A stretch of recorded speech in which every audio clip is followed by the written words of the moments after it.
बोलो रामचंद्र भगवान की जय हो, लक्ष्मी नारायण भगवान की जय हो, अष्टोत्तर शतमहापुराण की जय हो, यज्ञ नारायण भगवान की जय हो, ईश्वर नगर की जय हो, अपने अपने मताई बाप की जय हो, ईश्वर नगर ईसा नगर के पागलों की, यज्ञाचार्य जी महाराज की, श्री व्यास जी महाराज की जय हो, संत समाज की जय हो, यहाँ बैठे दिन भर से जो गाली बक रहे गुरु जी अबेलो नहीं आए, अबेलो नहीं आए, अबेलो नहीं आए, उन पगलन की जय हो। नमः पार्वती पते हर हर हर हर हर हर हर हर भारत हिंदू राष्ट्र की, भारत हिंदू राष्ट्र की। साधु जी, अरे जोर से बोलो साधु जी। आज जो है हमारा बड़ा सौभाग्य है, हनुमान जी की कृपा हम आज आ नहीं पा रहे थे, वहां मीटिंगों में व्यस्त हो गए, कथा का टाइम हो गया और उड़न खटोला उड़वेदारों बोलो शाम हो गए हैं पर उड़ नहीं पाएंगे। हमने कहा यार हमें पहुंचना तो समय पे है, आना भी समय पे है। बोला गुरुजी जा तो सकते हैं आ नहीं सकते। हम कहा तुम तो हो गए अंगद। अंगद कह रहा था कि जा तो सकते हैं, लौटने में इंजन फेल हो सकता है। बोला नाइट विजिबिलिटी नहीं है इसलिए हेलीकॉप्टर उड़ नहीं सकता। हम कहा था घंटी बरा अपनी धरेगा। तो फिर अब हमने तो प्रार्थना करी अपने ज्येष्ठ भ्राता श्री से कि हम कल आएंगे। बोले नहीं नहीं चाहे जो हो जाए आज आना पड़ेगा। फिर हमने कहा जब आज्ञा लगी अब जैसी होगी। वहां पंडाल में बैठे हैं सीताराम जप रहे, हमने उन पे कह दो गुरु जी भोजन कर रहा है।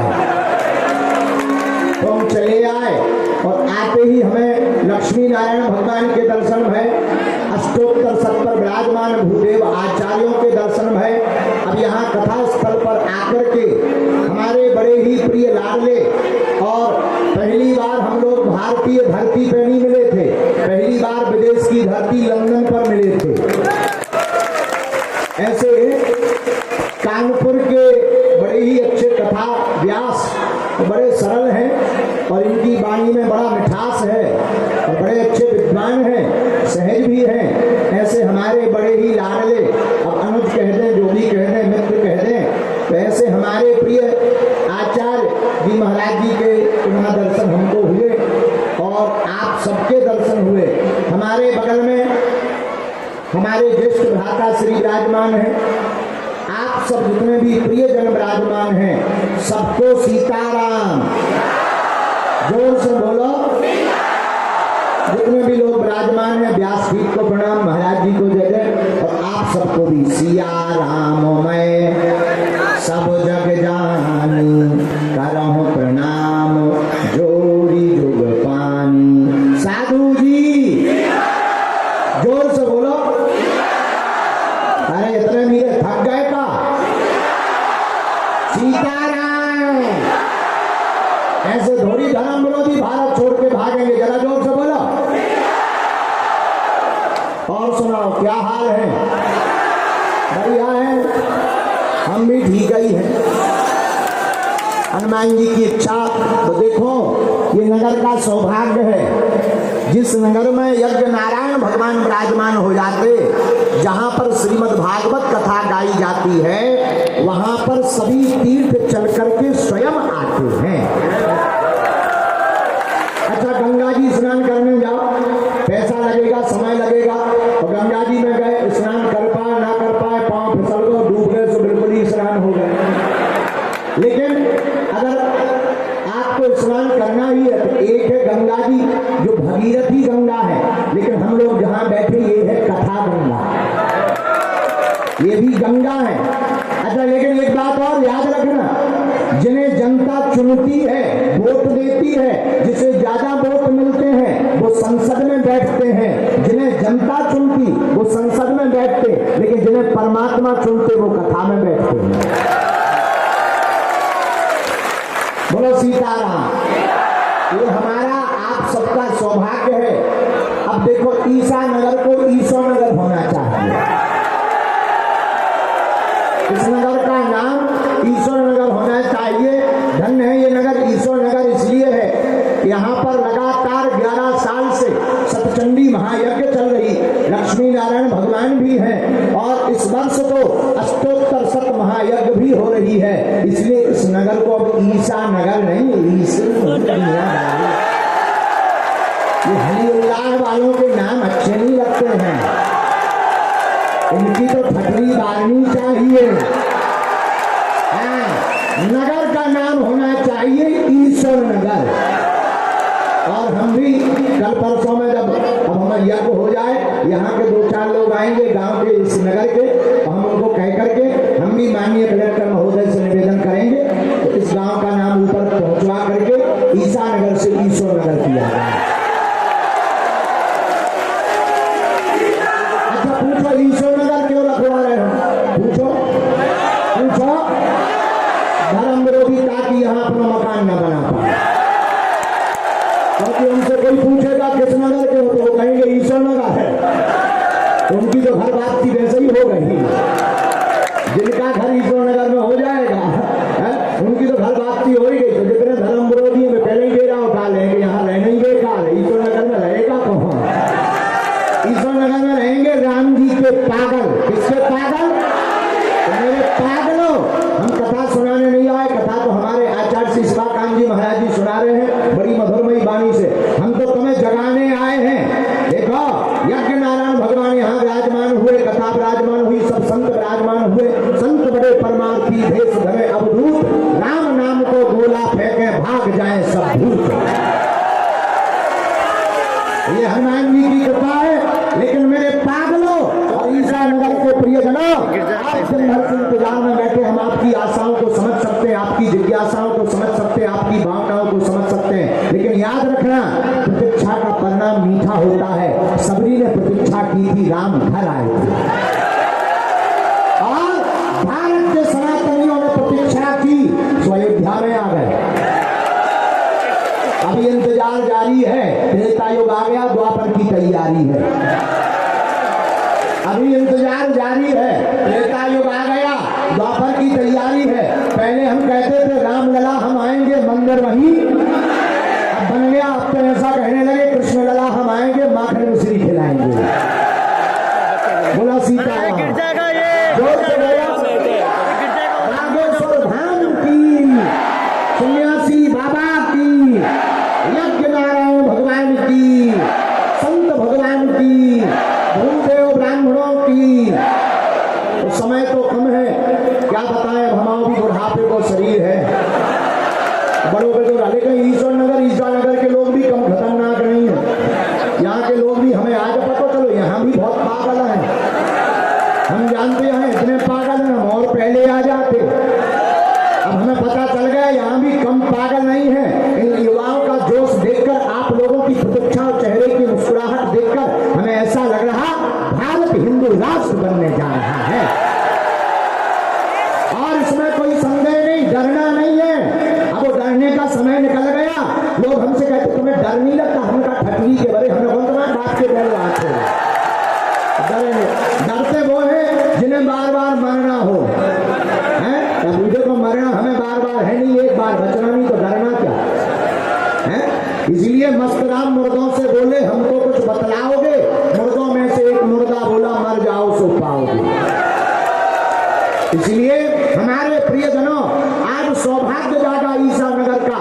बड़े बड़े संत महापुरुष आचार्य भूदेव, इनके दर्शन हो रहे। रामायण में 2 चौपाइयां हैं, बड़ी विचित्र चौपाइयां हैं। तुलसीदास जी ने लिखा, एक जगह लिखा पुण्य पुंज बिनु मिलहि ना संता, लेकिन दूसरी जगह लिखा बिनु हरि कृपा मिलहि नहीं संता।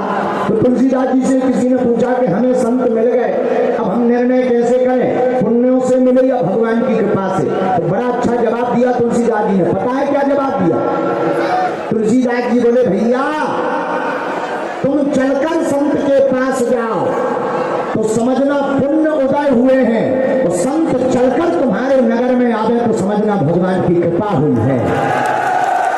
बड़े बड़े महात्मा, बड़े बड़े आचार्य इस ईश्वर नगर की पावन धरती पर यज्ञ नारायण भगवान के समक्ष लक्ष्मी नारायण भगवान की महती कृपा से गुरुदेव आचार्य यज्ञ पर वैदिक परंपरा की पद्धति का अनुसरण करते हुए यज्ञ के वेदों मंत्रोच्चारण के द्वारा अष्टादश महापुराण के अंतर्गत श्रीमद् भागवत महापुराण जो हम सबकी संहिता है, पावन सदग्रंथ है, जिस भागवत महापुराण के श्रवण करने से आतताई अत्याचारी बड़े बड़े पापियों को मुक्ति प्राप्त हुई है, ऐसे पावन सदग्रंथ श्रीमद् भागवत रूपी कल्प वृक्ष रूपी छत्र छाया में जो भी जीव विराजमान होता है, आता है, बैठता है, सुनता है, गाता है, एक घड़ी आदि में बुनियाद तुलसी चर्चा राम की हरहि कोट। ऐसी श्रीमद् भागवत संहिता जिसमें अष्टादश पुराणों के अंतर्गत प्रमुख रूप से जिस संहिता को परमहंस की संहिता कहा गया। एक संत जी हमसे कहते थे, पंडित जी राम की कथा तो हंस की कथा है, लेकिन कृष्ण की कथा तो परमहंस की कथा है। सुखदेव जी जैसे परमहंस गा रहे, लेकिन ईसानगर के आदमी भी कम खतरनाक नहीं होते।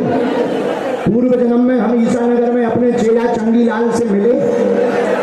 हमारा चेला था चंगीलाल ईसानगर का, वो हमसे मिला, बोला गुरुजी पहले भागवतें होती थी, पुष्पक विमान आता था, आजकल भागवतें इतनी हो रही बैलगाड़ी तक नहीं आ रही, कहाँ गड़बड़ है, क्या भागवत बदल गई?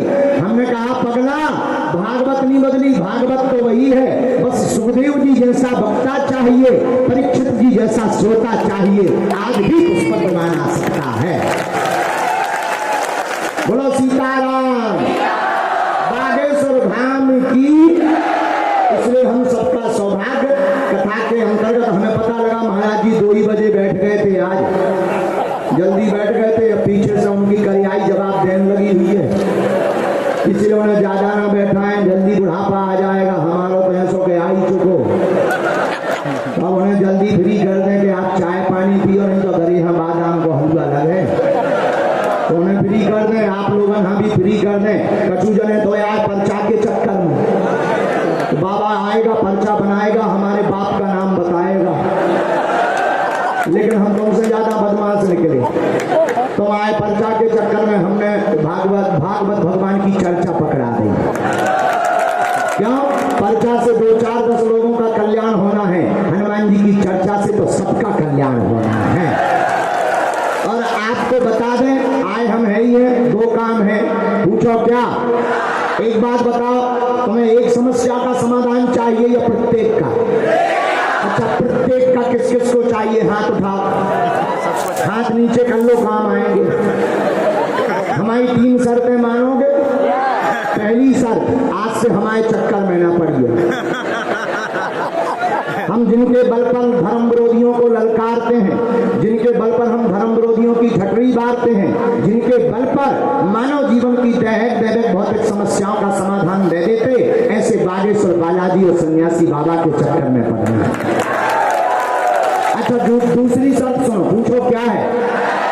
लहसुन प्याज मांस मंदरा बंद करके पेशी करना, महीने में एक बार, शनिवार या मंगलवार की पेशी करना प्रारंभ कर देना। जाओ कबल सुकाज कठिन जगमाही, जो नहीं हो ताक तुम पाही। हनुमान जी के लिए कोई काम कठिन नहीं है, तुम्हारा भी काम सफल होकर के रहेगा। अच्छा, तीसरी शर्त सुनो, पूछो क्या? दरबारों में के चक्कर में मत पड़ो, पर्चा से कल्याण नहीं होना है। जिनसे दरबार लगता उनके चक्कर में पड़ो, हनुमान जी के सामने जाना, जाकर के कह देना आज से तुम हमारे और हम, बस उसके बाद तो कोई पर्चा तांत्रिक दुनिया ओझा सिद्ध महापुरुष के पास जाने की आवश्यकता नहीं है। अच्छा, दूसरी बात सुनो, दूसरे क्या के लाने हैं, तो बताओ, जोर से कहा। 1 मार्च से 8 मार्च तक बागेश्वर धाम पर यज्ञ हो रही। 8 मार्च को 151 बेटियों को विवाह है और हर बेटी को 1-1 मोटरसाइकिल दी जा रही है।